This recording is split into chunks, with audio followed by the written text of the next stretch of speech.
Amelia, at 32 years old, felt a familiar knot of dread and excitement tighten in her stomach as her car pulled up to the magnificent estate. This grand place was the setting for her sister Charlotte's wedding, a day Amelia had anticipated with mixed emotions for weeks. Just 21 days prior, a casual conversation had pierced Amelia deeply. She had overheard Charlotte telling her bridesmaids about Amelia's need to borrow money just to cover her rent, a remark delivered with a laugh that dripped with pity and an air of superiority. Charlotte, however, remained blissfully unaware of the secret Amelia carried, a truth poised to reshape everything. Amelia took a final moment to adjust her emerald silk dress, a garment chosen with careful intent, before stepping out of the car. She was ready to face them all, prepared to quiet the subtle condescension and open judgment that had long defined her interactions with her sister and Charlotte's affluent circle. Growing up in the quiet suburbs of Boston, Amelia and Charlotte had shared a bedroom. Its walls were adorned with cheerful floral wallpaper, and a window looked out onto their modest backyard. Charlotte, 2 years Amelia's junior, had possessed a competitive streak from their earliest days, a trait that subtly, yet firmly, shaped their bond. While Amelia found contentment in the soft folds of blanket forts and the hushed pages of books read by flashlight after bedtime, Charlotte was already orchestrating neighborhood talent shows. She always ensured she was the undeniable star.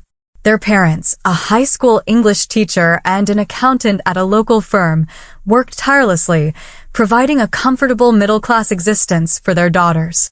Necessities were always met, but luxuries were carefully considered and budgeted for. Charlotte, even as a young girl, seemed to harbor a quiet resentment towards these financial boundaries.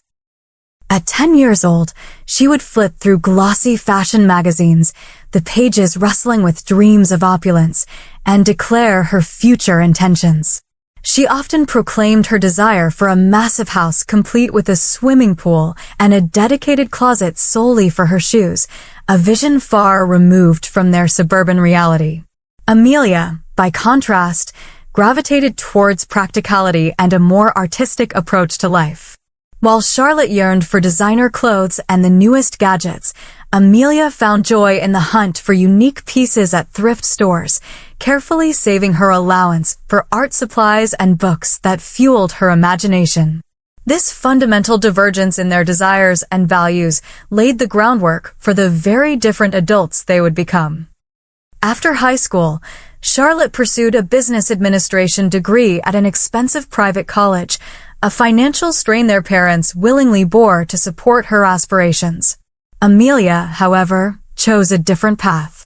She enrolled in the State University, securing a scholarship to study graphic design and digital art. Charlotte often perceived Amelia's choice as settling for less. Though she rarely voiced it directly, her expressions when Amelia shared her college plans conveyed a clear sense of disappointment. Charlotte would twirl her hair around her finger, asking if Amelia truly wanted a state school, questioning the connections Amelia would miss out on by not attending a private institution. She even implored their father to help Amelia go somewhere better. Their paths, once shared in a floral wallpapered bedroom, began to diverge significantly as they entered their 20s. Charlotte quickly secured a marketing position at a luxury brand, leveraging connections she had made during her college years. Her natural charm, coupled with a quiet, ruthless ambition, propelled her swiftly up the corporate ladder. Amelia, on the other hand, navigated a more winding professional journey. She completed internships at various design studios, embraced freelance projects, and painstakingly built her portfolio and reputation within the digital design world. Her income, unlike Charlotte's steadily rising salary, often fluctuated, a reality that only seemed to widen the perceived gap between them. At 27, Charlotte met Marcus Harrison, the heir to a formidable real estate development company and a prominent figure within Boston's social elite. Their relationship acted as a catalyst, accelerating Charlotte's transformation into a polished socialite. She now sported perfectly highlighted hair, a wardrobe brimming with designer pieces, and held membership at the city's most exclusive country club. The first Thanksgiving after Charlotte began dating Marcus served as a stark revelation of how deeply the divide between the sisters had grown. Charlotte arrived at their parents' house in a gleaming, brand-new luxury SUV. She wore a soft cashmere sweater adorned with subtle diamond studs and carried a bottle of expensive champagne from a renowned Napa vineyard. Observing Amelia's vintage dress, Charlotte suggested, with a hint of condescension, that she take Amelia shopping sometime, mentioning an amazing personal stylist who could help her pull together a more professional look, especially if Amelia intended to attract better clients. Amelia's smile tightened as she swallowed the sharp retort that immediately formed in her mind. Her clients valued her creativity, not her wardrobe. Charlotte, with a patronizing pat on Amelia's arm, simply nodded, stating that Richard always emphasized the importance of presentation, claiming it was 90% of success in business. Sensing the growing tension, their mother swiftly changed the subject, redirecting the conversation to Charlotte's recent trip to the Bahamas, incredible photos she had posted, and the luxurious resort. Just like that, the discussion shifted entirely to Charlotte's glamorous life, their parents captivated by every detail of the exclusive beaches and opulent accommodations. Amelia sat quietly, picking at her food, feeling an increasing sense of invisibility, a silent observer in her own family's narrative. This pattern, disheartening and familiar, repeated itself at every subsequent family gathering. Charlotte would arrive laden with expensive gifts, recounting tales of exotic vacations and glamorous charity galas, all while subtly undermining Amelia's accomplishments and life choices. When asked about Amelia, Charlotte would dismissively explain to her friends that Amelia still does her computer drawings, reducing years of dedicated professional design work to a mere childish hobby. What stung Amelia most was witnessing her parents' reactions. Throughout their childhood, they had encouraged both daughters equally, fostering a sense of shared potential. Now, however, they seemed utterly dazzled by Charlotte's apparent success. Their father would proudly introduce Charlotte as his daughter who works with luxury brands, while their mother prominently displayed photos of Charlotte at various society events on the mantle. When Amelia secured a major project, designing an interactive art installation for a museum, their response was polite interest, nothing more. Yet, when Charlotte was featured in a tiny local society page for attending a charity ball, they immediately framed the article, displaying it as if it were a national accolade. Amelia genuinely tried not to let it affect her. She loved her work, had a supportive circle of good friends, and found comfort in her cozy apartment located in a vibrant, yet unpretentious, neighborhood.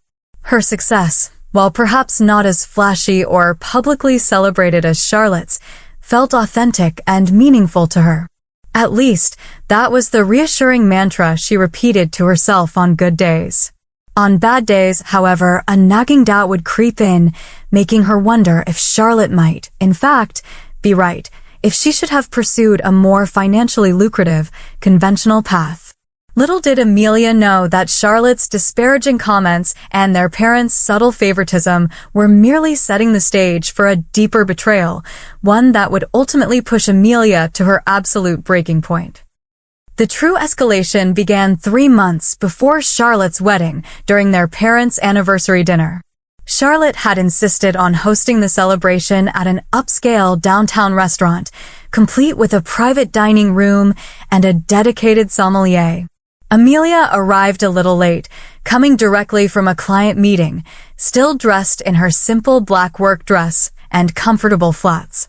The private dining room was already buzzing with conversation when she entered.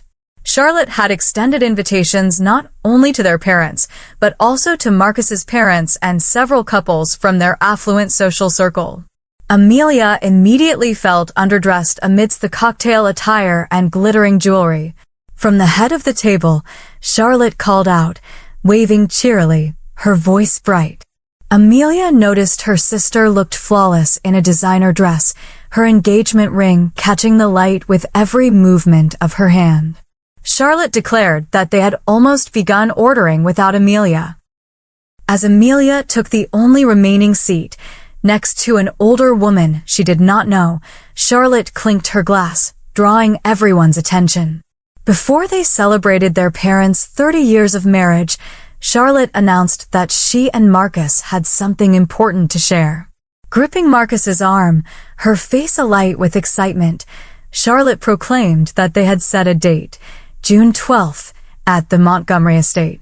It would be the wedding of the century, with only 8 months for planning. The table erupted in congratulations, immediately followed by a cascade of questions about venues, dresses, and honeymoon destinations.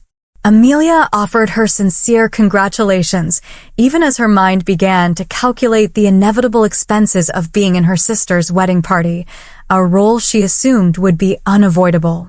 As dinner progressed, Amelia found herself seated near 3 of Charlotte's friends from her country club. Initially, they largely ignored her.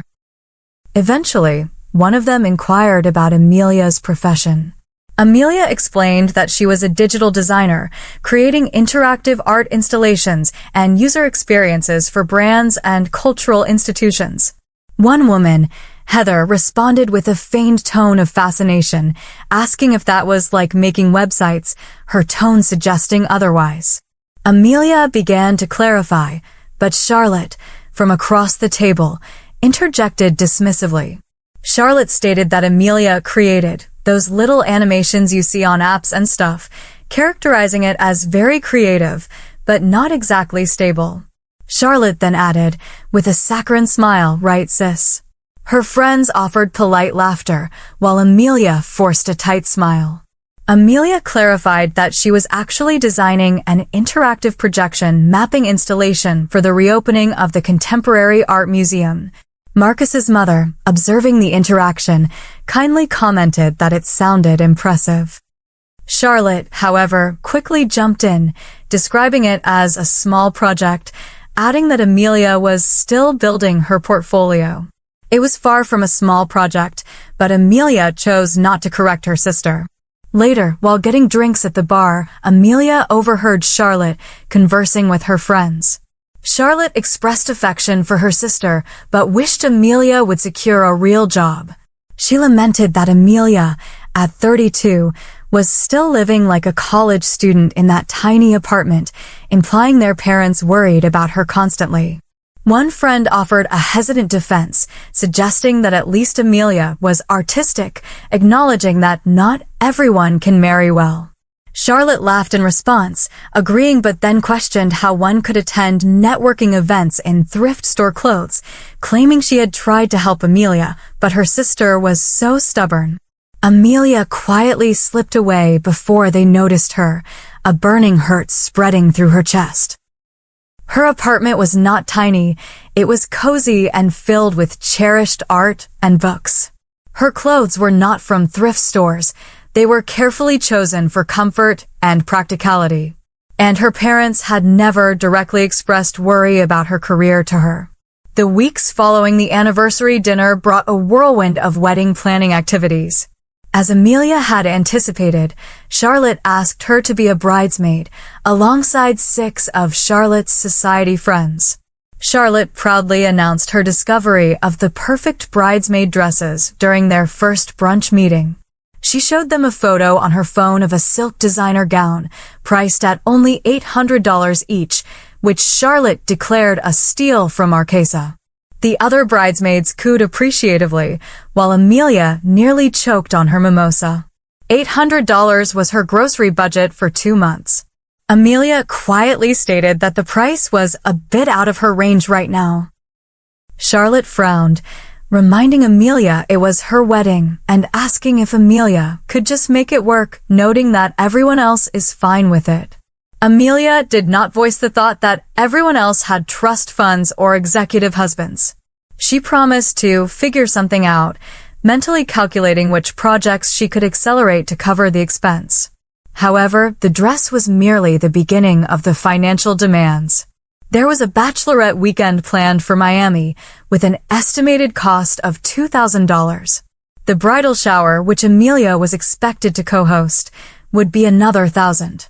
Wedding gifts, hair, makeup, shoes, the list seemed endless. Amelia might have managed all these expenses if disaster had not struck. Her biggest client, a tech startup for whom she had been creating an immersive brand experience, suddenly lost its funding and had to cancel their contract. This project represented 60% of Amelia's expected income for the quarter. They could only pay her for the work completed so far, which amounted to approximately 1/3 of the total fee. Suddenly, Amelia faced not only the mounting wedding expenses, but also basic living costs, with a severely depleted bank account. She quickly secured several small freelance jobs, but the payment terms meant she would not receive that money for at least 30 days. Her rent, however, was due in 10.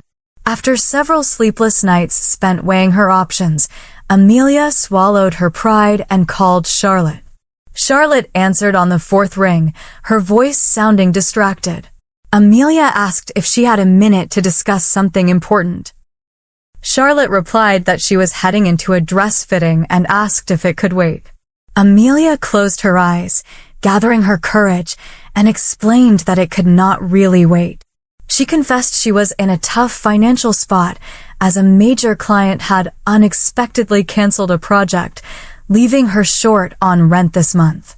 She wondered if she could borrow $2,000 just until her other invoices were paid, promising to repay it before the wedding. Silence stretched across the line. Charlotte finally asked if Amelia needed money, her voice a mix of surprise and an unidentifiable emotion. Amelia explained she did not want to worry their parents, as they were already contributing so much to Charlotte's wedding. Another pause followed. Charlotte then stated she would have to ask Marcus, as it was their joint account now. Amelia understood, thanking her for considering it. 2 days later, Charlotte transferred the money to Amelia's account, accompanied by a text message that read, "Consider it an early birthday gift. Don't worry about paying it back." A wave of relief washed over Amelia, accompanied by a complicated mix of gratitude and discomfort at being financially indebted to her sister. Nevertheless, she sent Charlotte a heartfelt thank you message, reiterating her promise to repay the loan despite Charlotte's words. Amelia should have known Charlotte's apparent generosity would come with hidden costs. A week later, Amelia arrived early to help set up for the bridal shower at the country club. As she approached the private room, she distinctly heard Charlotte's characteristic laugh, followed by her own name. Charlotte was recounting how Amelia had actually asked her for $2,000 last month to make rent, expressing disbelief that Amelia, at 32, could not pay her own bills. Someone asked what Charlotte had done. Charlotte declared she had given the money, of course, because Amelia was her sister, but added that Marcus was not happy and had advised her to stop enabling Amelia's poor life choices. Another voice inquired if Amelia would still be in the wedding, commenting that those dresses were not cheap. Charlotte replied that she had told Amelia she could borrow money for the dress if needed, asking what else she could do, stating she could not have mismatched bridesmaids. Amelia stood frozen outside the door, humiliation burning through her like acid. Charlotte had not only brazenly shared Amelia's private financial struggles, but had twisted the narrative to portray herself as magnanimous, while painting Amelia as irresponsible.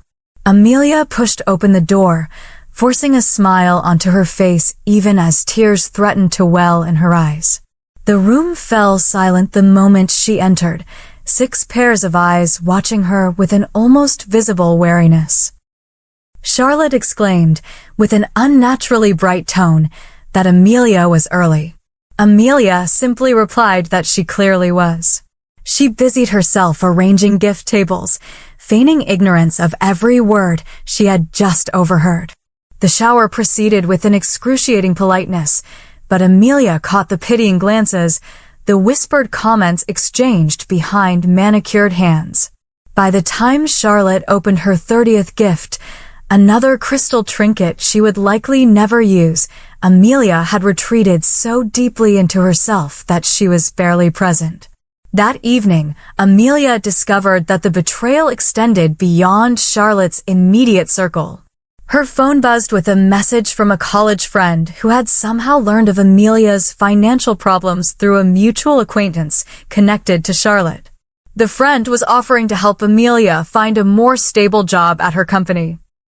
Charlotte had seemingly broadcast Amelia's temporary setback throughout her entire social network, to family friends, and perhaps even to their parents, though her parents had not mentioned it directly to Amelia. Amelia sat in her apartment that night, surrounded by her artwork and the tools of her profession, and made a firm decision. Her relationship with her sister, in its current state, was toxic, draining her self-worth and undermining her confidence. Something had to change. With Charlotte's wedding fast approaching, Amelia knew precisely how she would orchestrate that change. But first, she needed to secure her own success entirely on her own terms. What Charlotte and her family did not know, what Amelia had deliberately kept quiet about even before her financial setback, was that she had been diligently working on a breakthrough project for nearly 18 months. 3 years earlier, Amelia had begun to experiment with combining traditional art techniques with cutting-edge digital technology, creating immersive experiences that seamlessly bridged the physical and digital worlds. Her professional portfolio had steadily accumulated increasingly sophisticated projects, small at first, then growing in both scope and ambition. She had designed interactive murals for a children's hospital that responded to touch and movement, literally bringing art to life for young patients. She had also created dynamic digital installations for music festivals that translated sound into captivating visual landscapes in real time. Her innovative work had garnered attention and had been written up in various industry publications, though certainly not the glossy magazines Charlotte might typically read. However, Amelia's true passion project, the one into which she had poured thousands of hours of tireless development, was something far more ambitious. She had named it Threshold, an immersive art experience that utilized projection mapping, advanced motion sensors, and custom software to create responsive environments that adapted dynamically to human presence and even emotion. She had painstakingly built a small prototype using her personal savings, working tirelessly late into the nights and throughout weekends in a rented studio space. The underlying technology was so innovative that she had filed provisional patents, scraping together the necessary legal fees by taking on extra freelance work. The prototype powerfully demonstrated how public spaces could be utterly transformed into interactive experiences, changing based on the number of people present, their movements, and even their subtle facial expressions. 2 months prior to Charlotte's wedding announcement, Amelia had presented Threshold to Miranda Garcia, the visionary founder of Lumina Studios. Lumina was a cutting-edge art and technology incubator renowned for backing truly innovative projects that masterfully blended art, technology, and the human experience. Miranda had successfully built Lumina from a modest gallery into a major, influential force in the digital art world, with prominent locations in New York, San Francisco, and Tokyo. Miranda had been visibly intrigued by Amelia's presentation, but she remained cautiously optimistic. Miranda conveyed that while the concept was fascinating, its full execution would necessitate substantial investment. She explained that Lumina would need to see significantly more development before committing. Amelia spent the subsequent months diligently refining the prototype, enhancing the software, and meticulously documenting all potential applications of Threshold. The client project that had been so devastatingly canceled, while a significant financial blow in the short term, had ironically freed up crucial time for Amelia to devote entirely to Threshold. Sometimes, Amelia mused, the universe works in strange ways, creating unexpected opportunities from moments of disaster. 3 weeks after the humiliating bridal shower incident, Amelia received an email from Miranda's assistant requesting an urgent meeting in New York. Amelia immediately spent her last frequent flyer miles on a round-trip ticket and took the earliest train she could afford. Miranda's office offered a breathtaking view of the Hudson River, with floor-to-ceiling windows that flooded the space with natural light. Miranda greeted Amelia with an unexpected warmth.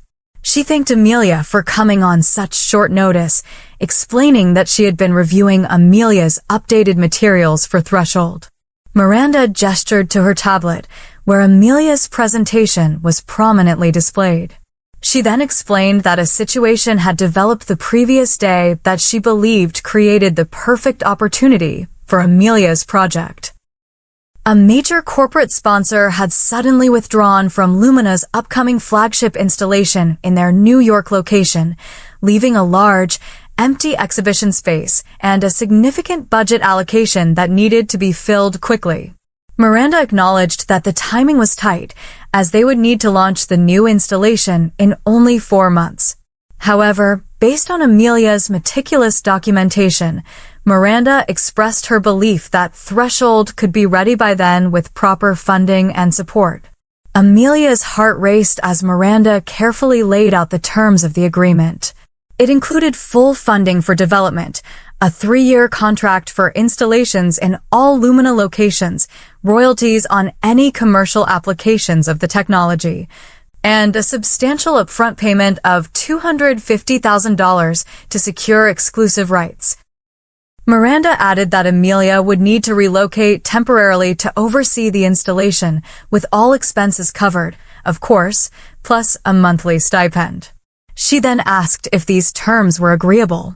Amelia managed to maintain her composure as they discussed the intricate details, asking thoughtful questions about timelines and resources, even as her mind spun with the profound implications of the offer. This was not merely a project deal. It was a career-defining, life-altering opportunity. The contract arrived by courier the very next morning. Amelia carefully reviewed every clause, then had a trusted lawyer friend look it over before finally signing it. Within 48 hours, the upfront payment landed in her bank account, instantaneously transforming her financial situation overnight. Her first instinct was to call her parents, or even Charlotte, to finally provide tangible proof of her success. But something held her back. Years of subtle dismissals and overt condescension could not be erased with a single check, no matter how substantial. Instead, Amelia decided to keep her newfound success private, at least until Charlotte's wedding. This decision was not solely about revenge, though Amelia could not deny that element existed within her. It was fundamentally about reclaiming her narrative, choosing the precise moment when she would reveal her true professional identity, rather than having it filtered and distorted through Charlotte's often unkind lens. Amelia immediately repaid Charlotte's loan, sending the money back with a simple thank you note, offering no explanation for her suddenly improved finances. Charlotte's text back was a terse no problem, and she did not ask any further questions. With her new financial freedom, Amelia meticulously began preparations for the wedding. She commissioned a gown from Catherine Bailey, an up-and-coming designer whose work Amelia had long admired. The dress would be sophisticated yet understated, crafted from a deep emerald silk that beautifully complemented Amelia's auburn hair. She chose subtle accessories, high quality but not flashy, carefully selected to convey success without any hint of desperation.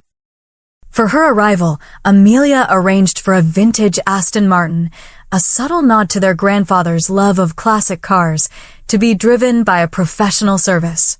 She believed it would make a distinct statement without appearing as an obvious attempt to overshadow the bride. Amelia also rented a suite at the same luxurious hotel where the wedding party was staying, effectively placing herself on equal footing with Charlotte's wealthiest friends. She scheduled appointments for hair, makeup, and a subtle spa treatment the day before the wedding. Every single decision was carefully calculated, not to outshine Charlotte, but to neutralize her ability to diminish Amelia.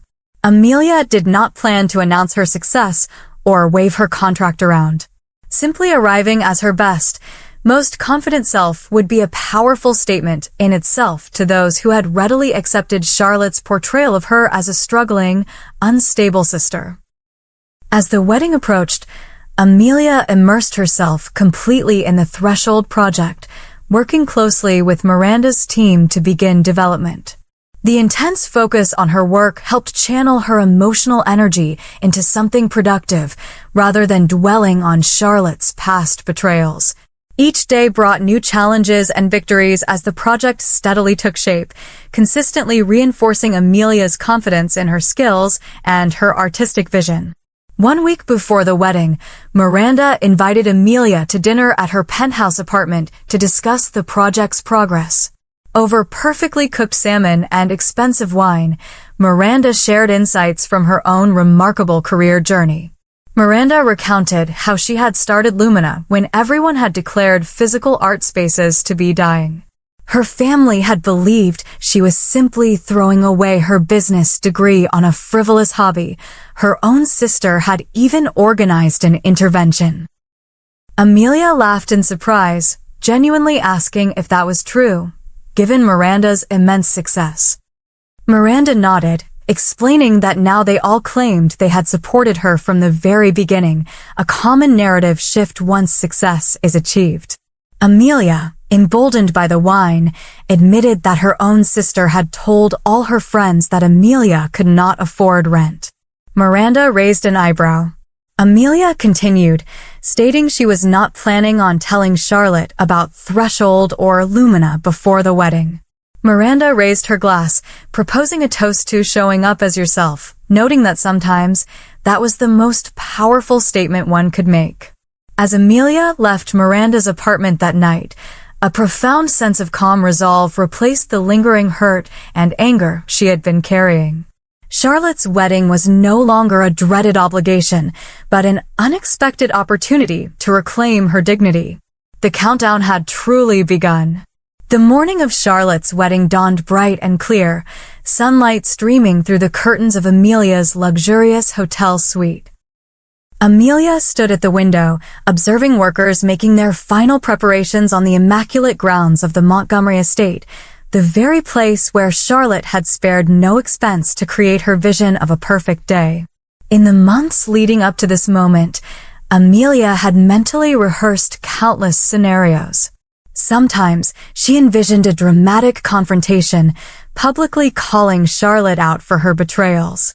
Other times, she considered simply not attending, leaving Charlotte to explain her absence.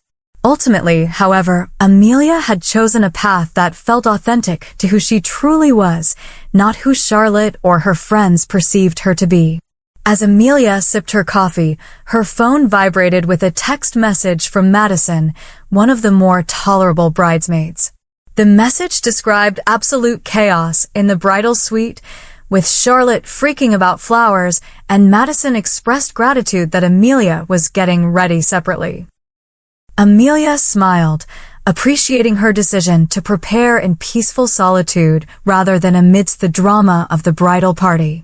Her appointment with the stylist was still an hour away, providing ample time to center herself and recall Charlotte's most cutting comments, using them as a quiet motivation. Charlotte's words echoed in her mind. Amelia makes those little animations you see on apps and stuff. Very creative, but not exactly stable. And she's 32 and still living like a college student in that tiny apartment. And the most recent wound, Amelia actually asked me for money last month to make rent. $2,000. Can you imagine? Each remembered slight solidified Amelia's resolve. Today was not about revenge, but it was profoundly about reclaiming her dignity and standing firmly in her own truth. The stylist arrived precisely on time, followed shortly by the makeup artist. Amelia had chosen a look that enhanced her natural features rather than transforming them. Her auburn hair was swept into an elegant updo, showcasing its natural highlights. Her makeup subtly emphasized her green eyes and gave her skin a luminous glow. As they worked, Amelia received increasingly desperate text messages from the bridal party. Charlotte was in full meltdown mode over everything from the floral arrangements to a minor stain on the bridal suite carpet. Amelia responded with brief, calming messages, playing her role as the supportive sister while maintaining a crucial emotional distance. By early afternoon, Amelia stood before the mirror in Catherine Bailey's creation, a masterpiece of understated elegance. The emerald silk draped perfectly, its rich color deepening her eyes and complementing her complexion. The cut was modern yet timeless, gracefully highlighting her figure without being provocative. Around her neck rested a simple pendant, a raw emerald set in platinum, a personal gift to herself to commemorate the threshold contract. For a fleeting moment, a sliver of doubt crept in. Was she being petty? Should she downplay her appearance to avoid creating tension on Charlotte's special day? Then, she remembered Charlotte's cruel laughter as she recounted Amelia's financial struggles to her friends, the casual cruelty with which she had consistently undermined Amelia's career for years. No, Amelia decided. Showing up as her best self was not petty. It was absolutely necessary. The vintage Aston Martin arrived precisely on schedule. The driver, professional and discreet, held the door open as Amelia gracefully slid into the buttersoft leather seat. They proceeded at a leisurely pace toward the Montgomery estate, its meticulously manicured grounds now filled with guests in formal attire, making their way toward the ceremony site. As they approached the main entrance, Amelia noticed heads turning, curious glances following the distinctive vintage car. The driver pulled up directly to the carpeted walkway, where an attendant waited to direct guests. The attendant greeted her, inquiring if she was with the bride or groom's party. Amelia replied that the bride was her sister, stepping out with practiced poise. The reaction was immediate. Nearby guests paused their conversations, taking in the car Amelia's dress and her confident demeanor. Amelia recognized several of Charlotte's friends, their expressions shifting from initial curiosity to confusion, then finally to recognition. Amelia Elizabeth, one of Charlotte's college friends, approached hesitantly, remarking that Amelia looked amazing and she almost did not recognize her. Amelia smiled warmly, thanking her and noting that it had been a while, asking how she was. As they exchanged pleasantries, Amelia observed other guests watching them, whispering amongst themselves. Amelia's friend's husband joined them, introducing himself with an unexpected deference. More people drifted into their circle, including several who had been at the bridal shower where Charlotte had so callously exposed Amelia's financial situation. The dynamic was subtly, yet unmistakably, different. Gone were the pitying glances and condescending smiles. Instead, Amelia found herself at the center of genuine interest and engaging conversation. As Amelia made her way toward the ceremony area, she overheard a familiar voice. Charlotte's maid of honor, Patricia, was standing with two other bridesmaids near a floral arrangement, partially hidden from the main path. Patricia stage whispered, her diamond earrings catching the light as she tossed her perfectly styled hair, urging them to wait until they saw what Amelia was wearing. She then reiterated that Amelia had asked Charlotte for money last month to make rent, asking if they could imagine showing up to their sister's wedding when they could not afford groceries. Another bridesmaid added that she had heard Amelia borrowed her dress, and Charlotte had to help pay for that too. Amelia paused just out of their sight line, a strange calm settling over her. In that moment, their pettiness seemed almost pitiable rather than hurtful. Amelia stepped forward, directly into their line of vision. She greeted Patricia, Catherine, and Brianna, complimenting their lovely appearance. Their faces froze in almost comical shock as they took in Amelia's presence and attire. Patricia recovered first, stating that Amelia's dress was unexpected.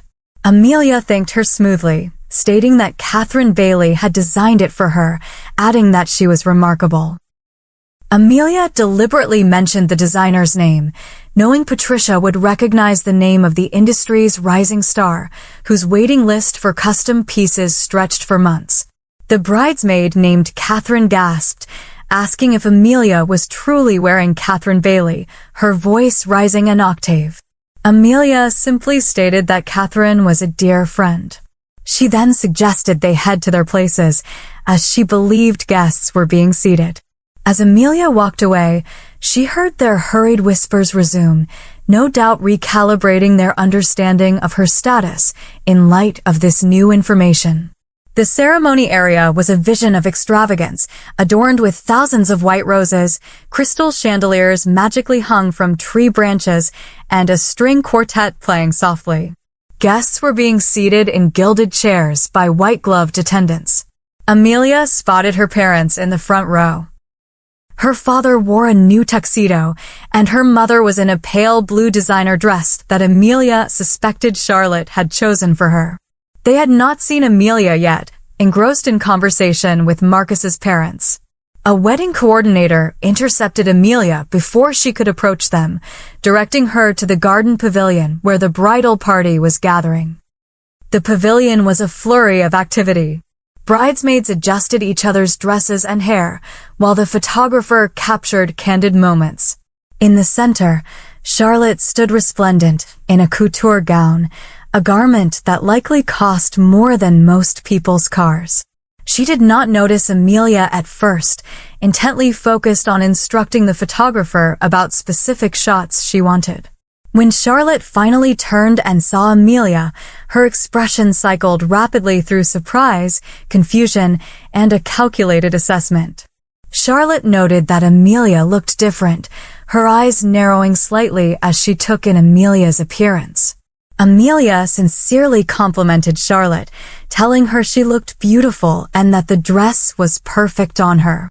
Before Charlotte could respond, the wedding planner announced it was time to line up for the processional. Charlotte quickly pulled Amelia aside, her manicured nails digging slightly into Amelia's arm. She demanded to know where Amelia had gotten that dress and how she had arrived in an Aston Martin, asking if Amelia was trying to make some kind of statement at her wedding.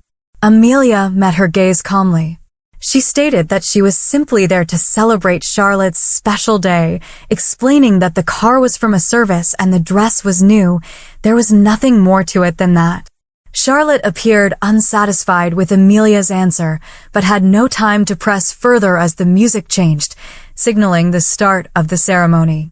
As Amelia processed down the aisle behind the other bridesmaids, she felt the weight of curious stares.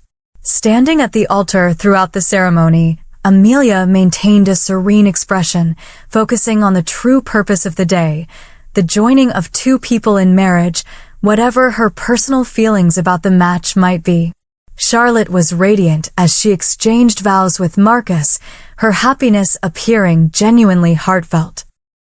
For a brief moment, Amelia felt a pang of something akin to sadness for the closeness they might have had in another life, one where competition had not poisoned their relationship. The ceremony proceeded without incident, but throughout the formal photo session that followed, Amelia noticed Charlotte watching her with barely concealed suspicion and confusion. Charlotte's perfect day was unfolding exactly as planned, yet something was off script, something she could not control, and it clearly unsettled her. As they posed for the final family photos, her father leaned in and whispered that Amelia looked stunning and that the color was magnificent on her. It was the most specific compliment he had given Amelia in years, and she treasured it, even as she prepared for the reception, where the real confrontation would inevitably unfold. The wedding reception was held in an enormous tent, transformed into a crystal palace with thousands of twinkling lights, intricate ice sculptures, and centerpieces that combined delicate orchids with what appeared to be actual pearl strands. A 16-piece orchestra played softly as guests found their assigned tables, each marked with an engraved crystal placeholder. Amelia was seated at a table with distant cousins and family friends, rather than with the wedding party or immediate family. She suspected this placement was a deliberate decision on Charlotte's part. However, Charlotte's strategic distancing backfired almost immediately. Her mother's college roommate, Diana, exclaimed upon Amelia taking her seat that they had not seen her in ages, adding that Charlotte had mentioned Amelia was some kind of computer artist. Amelia took the opportunity to share a brief, accessible description of her work, explaining that she was a digital experience designer who created interactive art installations that responded to human presence and emotion. Diana's husband commented that it sounded fascinating, asking if that was what she was wearing in the emerald pendant, noting that it looked like raw stone. Amelia touched the pendant at her throat, confirming it was an uncut emerald and explaining that it represented her newest project, which drew inspiration from natural elements for digital landscapes. The conversation flowed surprisingly easily as Amelia shared just enough about Threshold to sound interesting without revealing any proprietary details. Within minutes, the entire table was engaged, asking thoughtful questions and sharing their own experiences with interactive art. As dinner progressed, Amelia noticed other guests stopping by their table specifically to meet her, word having somehow spread about her work. A tech entrepreneur asked for her business card.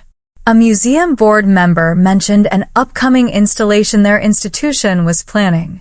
Even Marcus's mother came by specifically to tell Amelia she had heard about her fascinating work and wanted to learn more. Across the room, Charlotte was clearly aware of the unexpected attention Amelia was receiving. During the salad course, Amelia caught Charlotte watching their table, her expression a mixture of confusion and annoyance. During the main course, Charlotte sent Marcus over, ostensibly to check that everything was to their satisfaction, but Amelia suspected it was to investigate why her table had become a surprising hub of activity. Marcus noted that Charlotte had told him Amelia was in digital design and commented that it must be interesting work. Amelia confirmed that it was, adding that she had just signed a major contract with Lumina Studios for a multi-year installation project. Marcus's eyebrows rose. He recognized Lumina, Miranda Garcia's company, and stated that it was impressive, noting that they were very selective about their collaborations. Amelia, genuinely surprised, asked if he knew Miranda. Marcus explained that they had mutual connections in the art investment world, mentioning that Lumina's last featured artist's work had increased in value by 400% in 18 months. He studied Amelia with a newfound interest, expressing a desire to learn more about her project sometime. Amelia readily agreed to discuss it, handing him her business card, which he accepted with unexpected respect. As Marcus returned to the head table, Amelia observed him speaking intently to Charlotte, whose expression visibly darkened as she looked in Amelia's direction. The dynamic continued to shift throughout the evening. People who had barely acknowledged Amelia at the ceremony now sought her out. Charlotte's friends, who had previously whispered about Amelia's financial struggles, now attempted to engage her in conversation, their tone noticeably warmer. Patricia, the maid of honor who had made the unkind grocery comment, approached Amelia during dessert. Patricia expressed surprise, stating she had no idea Amelia was working with Lumina Studios and calling it amazing, mentioning that she and her husband had visited Lumina's Tokyo location the previous year. Amelia stated neutrally that it was a recent development. Patricia then suggested they get coffee sometime, explaining that she was on the board of a children's foundation looking to create more interactive experiences for their fundraising events. Amelia smiled politely, telling Patricia to feel free to email her. She added that her schedule was quite full with the Lumina project, but she was always happy to offer recommendations for other designers who might be available. Patricia's smile faltered slightly at Amelia's gentle rebuff, but she pressed on, mentioning that since they were practically family now with Charlotte and Marcus. Amelia replied that being family did not automatically entitle people to professional favors, her tone still pleasant but firm, a lesson she had learned through experience. Patricia had the grace to look embarrassed, clearly understanding Amelia's subtle reference to how family connections had not extended to protecting her dignity when she faced financial challenges. As the night progressed toward the traditional speeches, Amelia prepared herself for her role as bridesmaid. When the MC called her name, Amelia approached the microphone with calm confidence, the notes she had prepared tucked in her hand. She began by introducing herself as Amelia, Charlotte's sister, for those who did not know her. Amelia then explained that when Charlotte had asked her to speak, she had thought about all the stories she could tell from their childhood, the competitive games, the borrowed clothes, the shared secrets. Amelia paused, looking directly at Charlotte. She then stated that what she truly wanted to talk about was growth. Amelia explained that she and Charlotte had taken different paths in life, made different choices, and valued different things. Those differences, she admitted, had sometimes created distance between them. But what she had learned, and what she hoped they had both learned, was that success came in many forms. And true happiness, Amelia asserted, was not found in possessions or appearances, but in being authentic to oneself and one's values. Amelia raised her glass to Charlotte and Marcus, wishing that their marriage be built on mutual respect, honest communication, and the courage to see and accept each other completely, both in moments of struggle and in moments of triumph. The toast was met with warm applause, many guests nodding in appreciation of the sentiment. Charlotte's expression remained unreadable, though Marcus raised his glass directly to Amelia in what seemed like genuine acknowledgement. As the reception transitioned to dancing, Charlotte finally approached Amelia directly, pulling her into a quiet corner of the tent. Charlotte demanded to know what was going on, her voice low but intense. She stated that everyone was talking about Amelia and some big art project, and that Marcus said Lumina Studios was a big deal. Charlotte asked when this had happened and why Amelia had not told her. Amelia simply replied that it had happened recently and she had not told Charlotte because Charlotte had been busy with wedding planning. Besides, Amelia added, Charlotte had never shown much interest in her career before. Charlotte protested that was not fair, claiming she had always supported Amelia. Amelia asked quietly if that was truly the case. She asked if it was supportive to tell all her friends that Amelia could not afford rent or groceries, or to make her sound irresponsible and unstable when she had faced one temporary setback. Charlotte had the grace to look away, admitting she should not have shared that, but claiming she had been worried about Amelia. Amelia countered, keeping her voice calm, that Charlotte had not been worried. She stated that Charlotte had been enjoying feeling superior and had been doing it for years, diminishing Amelia's work, her choices, and her life to make her own seem more impressive. Charlotte scoffed that was ridiculous, but there was a flicker of uncertainty in her eyes. Amelia pressed on, asking when the last time Charlotte had asked about her work with genuine interest was, or when she had introduced Amelia to someone without qualifying her career as something small or unstable or just a hobby. Charlotte did not answer immediately. The music swelled around them, guests laughing and dancing, unaware of their intense exchange. Charlotte finally admitted that she had not realized Amelia felt that way, acknowledging that was part of the problem. Amelia softened her tone. She explained that it was Charlotte's wedding day, and she was not there to create drama. She simply wanted to be seen for once, truly seen, not as Charlotte's struggling sister, but as the successful professional she was. Charlotte studied Amelia, something like realization dawning in her expression. She asked if the dress, the car, and the pendant were all planned. Amelia clarified that it was to make a statement, not to overshadow Charlotte, but simply to reclaim her own narrative. Before Charlotte could respond, Marcus appeared, looking between the sisters with concern, asking if everything was okay as they were about to cut the cake. Charlotte hesitated, then plastered on her perfect smile, stating that she and Amelia were just having a sister moment. As they walked away, Amelia noticed Charlotte glanced back at her, her expression thoughtful and perhaps a little sad. Something had shifted between them, but whether it was a breaking or a beginning remained to be seen. As the reception continued into the night, Amelia found herself surrounded by unexpected conversations and connections.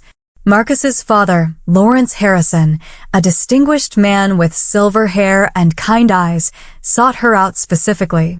He apologized for the intrusion, but mentioned that Marcus had spoken about Amelia's work with Lumina Studios, stating he had been an admirer of Miranda Garcia's vision for years. They fell into a surprisingly engaging discussion about the intersection of art and technology. Lawrence revealed himself to be knowledgeable and genuinely interested, unlike many of Charlotte's friends who had suddenly discovered Amelia's existence. His curiosity seemed authentic rather than opportunistic. Lawrence thoughtfully remarked that Marcus had always had an interest in supporting innovative art, something they shared, though Marcus did not often get to explore it in his current role. He suggested that Amelia's project might spark that passion in Marcus again. Amelia considered this unexpected insight into her new brother-in-law, realizing she had no idea Marcus was interested in art, as Charlotte had never mentioned it. Lawrence smiled somewhat sadly, explaining that there were many aspects of Marcus that did not fit neatly into the society role he had assumed, and perhaps having Amelia as a sister-in-law would allow him to reconnect with those interests. This conversation revealed a new dimension for Amelia to consider. The possibility that Marcus, like her, had aspects of himself that remained hidden or undervalued in Charlotte's carefully curated world. Later, as Amelia took a moment of quiet near one of the ornate floral arrangements, her mother appeared beside her, elegant in her designer dress, but with a hesitant expression Amelia rarely saw. Her mother softly commented that Amelia looked beautiful that night and that the color had always been perfect on her. Amelia thanked her. Her mother fidgeted with her champagne glass, then commented that Amelia's speech had been lovely and very thoughtful. Amelia confirmed she had meant every word. Her mother was silent for a moment, then stated that she and her father had had no idea about Amelia's new project and that it sounded impressive, adding that Marcus's father could not stop talking about it. Amelia turned to face her directly, asking if she would like to hear about it. What followed was the most genuine conversation Amelia had had with her mother in years. Her mother asked questions about Threshold, listened without interrupting, and even offered insights from her experience as an educator about how such interactive technology might benefit students with different learning styles. Her mother finally asked why Amelia had not told them about this opportunity. The question was simple, but loaded with unspoken history. Amelia chose her words carefully. She explained that she had grown accustomed to her work being treated as less important or successful than Charlotte's career. It had seemed easier not to share until she had something so significant it could not be dismissed. Her mother's face fell. She asked if they had made Amelia feel that way, that her work was not important. Amelia assured her it was not intentional, but yes, sometimes it had felt that way. She described how her parents would get so excited about Charlotte's corporate promotions or social connections, while her own projects received polite interest at best. Her mother's eyes grew moist. She apologized to Amelia, insisting they never meant to compare her, stating they had always been proud of her creativity and independence, but admitted they had not always understood Amelia's work the way they understood Charlotte's. Amelia acknowledged that perhaps some of that was on her too, as she could have made more effort to share it in accessible ways. They stood together in companionable silence, watching the dancers on the floor, including Amelia's father, who was attempting a somewhat awkward but enthusiastic fox trot with one of the ants. Amelia offered for her mother and father to come to New York when the installation opened, suggesting she could show them around and explain everything in person. Her mother's face lit up, stating they would truly love that. As she excused herself to rescue Amelia's father from his dance partner, Amelia felt a weight lift that she had not fully acknowledged was there. The desire for parental approval never quite disappears, no matter how independent one becomes. Throughout the evening, Amelia also observed Charlotte more carefully, seeing nuances she had previously missed or ignored. Despite the picture-perfect wedding and her apparent triumph as a social hostess, there were moments when Charlotte's smile slipped, revealing something akin to uncertainty beneath. During the father-daughter dance, Amelia noticed Charlotte whispering urgently to Marcus when she thought no one was watching. His reassuring nod seemed practiced and automatic rather than genuinely engaged. When her college friends gathered for photos, Amelia caught a flash of calculation in Charlotte's expression as she positioned herself among them, a conscious curation of image rather than natural joy. Most revealing was a moment Amelia witnessed purely by accident. Stepping out for fresh air, she rounded a corner of the tent and saw Charlotte alone, checking her phone with fierce concentration, her face tight with what looked like anxiety. When Charlotte noticed Amelia, she quickly tucked the device away and resumed her radiant bride persona, but not before Amelia glimpsed what appeared to be falling stock prices on the screen. These observations did not erase the hurt of Charlotte's betrayal, but they added complexity to Amelia's understanding of her sister.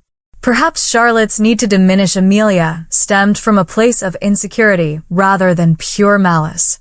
Perhaps her perfect life was not as perfect as it appeared. As the reception neared its conclusion, Amelia found herself in conversation with Gabriel, Marcus's cousin and one of the groomsmen, a thoughtful architect whose genuine interest in design had made him one of the more pleasant members of the wedding party. Gabriel remarked that he had been thinking about what Amelia had said in her toast, about success coming in many forms, and noted that it had resonated with him. He confided that he had been on track to be a corporate lawyer like his father. After 3 years in a soul-crushing job at a top firm, he had quit to pursue architecture, and his family had thought he was having a breakdown. Amelia laughed in recognition, guessing that they had since taken credit for his success. Gabriel confirmed it, stating that now his father told everyone he had always known Gabriel had a creative calling, noting that selective memory was a powerful thing. They shared a knowing smile. In that moment of connection, Amelia realized something profoundly important. The validation she had been seeking all evening, the recognition of her worth and success, did not actually need to come from Charlotte or even her parents. There were people who would see and value her authentically, without the distorting lens of family history or social competition. As the night drew to a close, Charlotte and Marcus prepared for their grand exit. Guests lined up with sparklers to send them off to their honeymoon. Amelia joined the line, accepting a sparkler from an attendant. Charlotte paused as she passed Amelia, breaking away from Marcus momentarily to whisper in Amelia's ear that they needed to talk when she returned from Bora Bora. Amelia nodded, neither agreeing nor refusing, simply acknowledging that, yes, eventually they would need to have a real conversation about their relationship and how to move forward. As Amelia watched their car disappear down the estate's long driveway, sparklers illuminating the night around her, she felt a strange sense of liberation. She had come to the wedding expecting confrontation and perhaps vindication. She was leaving with something far more valuable, perspective. Her Aston Martin service arrived right on schedule. As Amelia slipped into the back seat, she took one last look at the Montgomery estate, its windows still glowing with celebration. The evening had been transformative, but not in the way she had anticipated. The silence she had wanted to create was not about shocking Charlotte or her friends with her success. It was about silencing the critical voice inside herself that had, for too long, measured her worth through her sister's eyes. That voice was quiet now, replaced by something stronger and more authentic. Whatever came next with Charlotte, Amelia would face it standing firmly in her own truth. The weeks following Charlotte's wedding brought a whirlwind of activity as Amelia relocated temporarily to New York to oversee Threshold's installation at Lumina's flagship gallery. She threw herself into the work, collaborating closely with engineers, lighting designers, and programmers to meticulously bring her vision to life. 3 weeks after the wedding, the first media coverage of Threshold appeared in a prominent technology magazine, featuring an interview with Miranda and Amelia about the project's innovative approach to responsive environments. The article included Amelia's photo and a brief biography emphasizing her background and previous work. 2 days later, her phone vibrated with a text message from Charlotte. It simply read, "Just saw the article in TechCurrent. Congrats. Call me when you have time." Amelia let the message sit unanswered for several days, not out of spite, but because she genuinely needed space to process their relationship without Charlotte's immediate influence. When Amelia finally did call, Charlotte answered on the first ring. Charlotte expressed that she had been beginning to think Amelia was ignoring her. Amelia replied that she was just busy with the installation and then asked how Bora Bora was. Charlotte replied that it was gorgeous, of course. She then stated that she had been thinking about what had happened at the wedding and the things Amelia had said. Amelia waited, giving her sister space to continue. Charlotte admitted she had not realized how she had been making Amelia feel all these years. She even revealed that Marcus had pointed it out, saying that Charlotte talked about Amelia like she was still a struggling college student, not a professional adult. It was surprising for Amelia to hear Charlotte acknowledge this behavior, and even more surprising that Marcus had been the one to call it out. Amelia simply stated that it had been a pattern for a long time. Charlotte confirmed she knew that now and offered a sincere apology. She admitted that she thought maybe she had needed to feel like she was doing better than Amelia to validate her own choices. The admission was more self-aware than Amelia had expected from her sister. They talked for nearly an hour. The conversation was sometimes uncomfortable, but it was more honest than they had been with each other in years. Charlotte revealed various pressures in her own life that Amelia had not fully appreciated. The constant stress of maintaining her social status, Marcus's family's exceedingly high expectations, and some concerning investments that were not performing as expected. Charlotte admitted that Amelia's life suddenly seemed so free in comparison, pursuing her passion, creating meaningful work, and not answering to anyone. Amelia reminded her sister that there had been plenty of sleepless nights wondering if she could pay her bills. Charlotte acknowledged this, admitting that instead of supporting Amelia through that, she had used it to make herself feel superior, stating that it was wrong of her. They ended the call with tentative plans to meet when Charlotte visited New York for a charity event the following month. It was not an immediate reconciliation, but it was a promising start. As Threshold progressed toward its highly anticipated opening, Amelia's parents came to visit as promised. Amelia gave them a private tour of the installation in progress, carefully explaining the technology and concepts in ways they could easily understand and appreciate. Her father exclaimed that it was extraordinary, watching in wonder as the digital environment responded to his movements, noting that he had no idea this was what Amelia had meant by interactive design. He described it as art and science together. Her mother added that they were so proud of Amelia, squeezing her hand, insisting they always had been, but admitting they had not always shown it the right way. Over dinner that evening, they had a difficult but necessary conversation about the family dynamics that had caused Amelia so much hurt. Her father insisted they never meant to favor Charlotte, explaining that Charlotte's path had just been more conventional, easier for them to understand and talk about. Her mother added that perhaps they had worried more about Amelia because her career seemed less secure, and that worry might have come across as a lack of confidence in Amelia's choices. Amelia gently confirmed that it had. She explained that she had felt like she had to prove herself constantly, while Charlotte received automatic approval. They listened, truly listened, perhaps for the first time, hearing how their well-intentioned concern had translated to perceived favoritism. By the end of their visit, something had fundamentally shifted in their relationship. They would never fully understand Amelia's world, but they were making a genuine effort to see and value it on its own terms. In the months that followed, Threshold opened to critical acclaim. The New York Times lauded it as a breakthrough in experiential art, while technology publications praised its innovative use of responsive algorithms.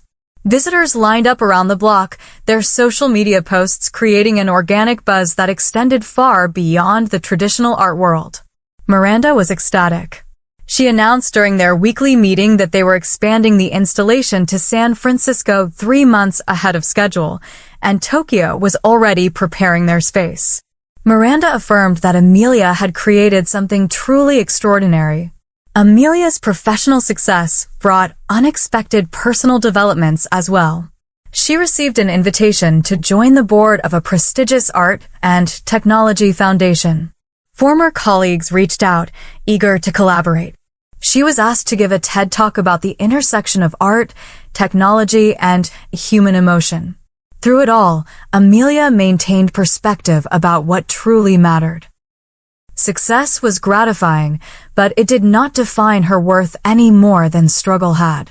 The validation she had once desperately sought from Charlotte and her family now seemed less crucial.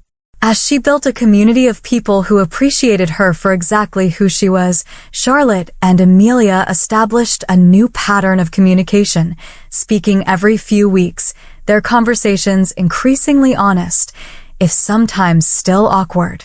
During her New York visit, Charlotte came to experience Threshold, bringing Marcus, who showed genuine enthusiasm for the project.